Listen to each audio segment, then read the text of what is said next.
What's your name? My name is Adésio Ribeiro Jr. And yours? Sandra Kellen Pires. How was your situation before coming to the church? What did you do to change it? And how is your life today? I was very studious and I decided to get a degree from different universities. Business administration, biochemistry, medicine. And I thought that I had all I needed to have a life I wanted. And all I had when I came to the church after having struggled for 10 years was only a pile of ashes. I couldn't achieve God's perfection for my life by my own strength.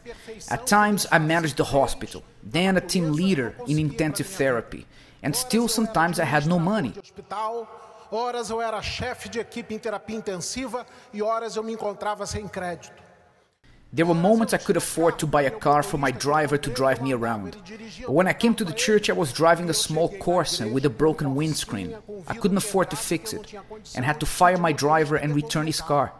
My life was solid proof that I was unhappy in love because I couldn't keep a relationship. I was unhappy financially because things were always up and down. And worst of all, I was unhappy within myself. E era infeliz no pior ponto para mim, bispo. Comigo mesmo. I had no peace and couldn't stand looking myself in the mirror. There was something missing. I didn't smoke or drink, sleep around, so I thought I was a good person. My mistake was to do everything according to my own standards. When I decided to come to the church, I said to God, I'll go there to hear what those crazy pastors have to tell me. Because all the knowledge I had acquired hadn't done anything for me. I'll put my knowledge to one side, and whatever they tell me to do, I will obey. It's the best thing I've ever done. My life started to straighten up. First of all, I received inner peace. Because without peace, you have no creativity. You can't see a way out. Sem paz, você não enxerga a saída. You see yourself as a monster. That's why Jesus said, "My peace I give to you." This was the first thing Jesus did in me. I found deliverance because I obeyed.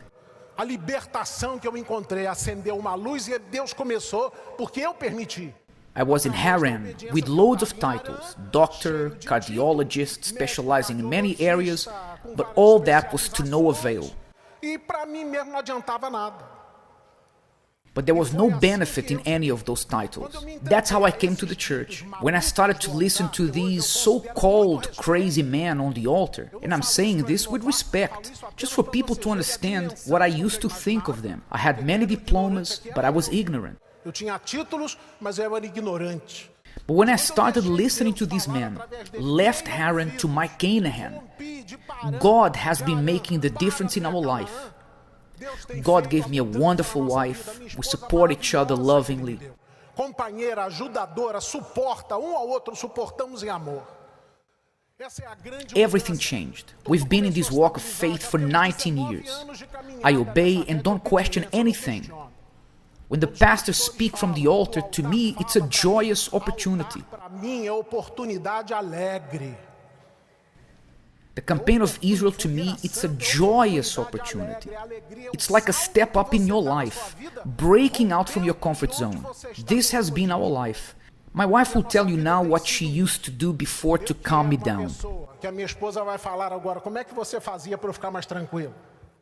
My mother-in-law gave me an advice. You put a sedative pill in his orange juice to calm him down, so he can sleep at night. This was supposed to be at lunchtime. Ao meio-dia para colocar. He was always on edge. The life of a doctor is not easy. They spend their time within four walls listening to people's problems. They go through a lot of pressure because of their responsibilities. Because of this, he couldn't sleep at night and was always on edge. He didn't show God's image in his life. Instead of listening to my mother-in-law's advice, I decided instead to sacrifice on the altar. I took part of the campaign so that he could be transformed. Eu entrei na fogueira santa por ele, para essa mudança dele. I was broke when I came. The first campaign I gave my salary and was just left with my bus fare to go home. The car with the broken windscreen wasn't even paid for, but once I paid it, I started giving what God gave me. Whatever God would give me, I would put it back on the altar because I knew He would give me more. It wasn't an exchange, it was recognition. Não era troca, era reconhecimento. I gave God imported cars, quad motorcycles. Then we decided together to give our furniture. Our family members came to us and said, "Are you guys okay?" Os familiares foram lá e falaram assim: vocês estão bem? Your family members said that? That's right. But the thing is, I know their lives, and they're all suffering. Everyone has insomnia. There are 14 doctors in my family. I know how their life is because that's where I came from. They said, "Are you guys okay?" They didn't know that this altar was in our hearts. We were sleeping on the floor, but with a vision of Canaan. When the fire is lit on the inside, what you do externally, God says, "I approve it." Dentro, o que você vai fazer por fora, Deus diz: gostei. What do you have today? 3 clinics with several doctors, clinics in Rio, and I go once a month to São Paulo. My wife runs pharmacies, drugstores. A minha esposa tem farmácia de manipulação, tem drogaria. We've traveled all over Europe, South America, North America. But I want to talk about being transformed by God.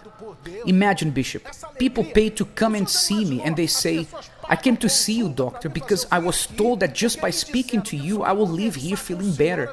I don't depend on health plans. I depend on my plan with God. Eu não dependo de plano de saúde, eu dependo do meu plano com Deus. I said to God that as long as I walk with Him, He will guide my path. He is the light onto my path. And this is what He has been doing. I work in São Paulo without paying 1 cent on running costs. God gave me a patient who supports my costs there. He's a great businessman, and he said, "This is the doctor who helped me sleep again, who removed all the heavy medication from my ways." He told me to come and see him once a month. And he would get his friends who are businessmen to come and see me also. And he gave me an office, secretary, computer. He pays for my trips and deposits all the monies into my account, and I go and see him. All this because I decided to be the sacrifice on the altar. I was left on bread and water. Ficamos a pão e água, essa é a verdade. I took the bus to work for 1 year with no problem at all. My patients would be surprised to see me in the bus, and I would tell them, "Buses are good because they have better ventilation." O ônibus conosco, eu falei, é melhor, o ar aqui é mais ventilado.